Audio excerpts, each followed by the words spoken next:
Good afternoon students. कल हमने बचपन लेसन के क्वेश्चन आंसर शुरू किए थे, प्रश्नोत्तर, जो इसकी लेखिका हैं कृष्णा सोबती। आज हम उसके आगे क्वेश्चंस पढ़ेंगे। देखिए, पाठ से पता करके लिखो, यानी बचपन पाठ में जो है लेखिका के चश्मा लगाने पर उनके चचेरे भाई उन्हें क्यों छेड़ते थे, यानी कि जो उनके चचेरे भाई थे वो उन्हें क्यों छेड़ते थे जब लेखिका चश्मा लगाती थी। तो चश्मा लगाने की आदत ना होने के कारण बहुत अजीब लग रहा था, पर लेखिका के पास और कोई रास्ता नहीं था।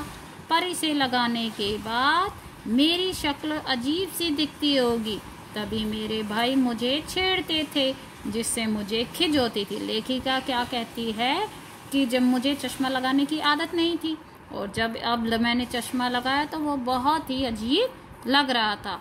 अब लेखिका के पास इसके अलावा कोई रास्ता तो था नहीं न, इसे लगाने के बाद उसकी शक्ल अजीब ही दिखती होगी। तो तभी कहती हैं मेरे भाई यानी कि लेखिका के भाई उसे छेड़ते थे, जिससे मुझे खिज होती थी, यानी जिससे लेखिका को खिज होती थी, चिढ़ जाती थी वो। लेखिका बचपन में कौन कौन सी चीजें मजे ले लेकर खाती थी, उनमें से प्रमुख फलों के नाम लिखो। बचपन से लेखिका को क्या क्या पसंद था? चॉकलेट, चना और अनारदाने का चूर्ण वो खूब खाती थी। रसभरी, कसमल और काफल उनके प्रिय फल थे। बचपन से लेखिका क्या क्या खाती थी? चॉकलेट खाती थी, चने खाती थी, अनारदाने का चूर्ण खाती थी, और उनके प्रिय फल यानी कि जो उन्हें सबसे पसंदीदा फल थे वो क्या क्या थे?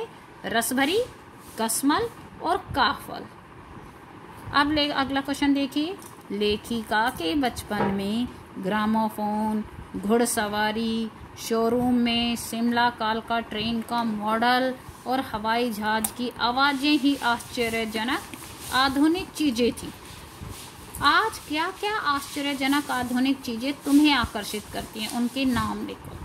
कहता है लेखिका के टाइम पे तो सिर्फ एक शिमला से कालका जाने वाली ट्रेन का मॉडल, घोड़ों की सवारी करना, ग्रामोफोन, ये सारी चीजें, हवाई जहाज की आवाजें ही उन्हें आश्चर्यचकित करती थी। लेकिन आज के ज़माने की चीज़ें क्या क्या हैं? देखो, आज तो रॉकेट हो गया, मोबाइल हो गया, किंडल हो गए, मेट्रो ट्रेन हो गई, ये सारी चीज़ें हमें आकर्षित करती हैं।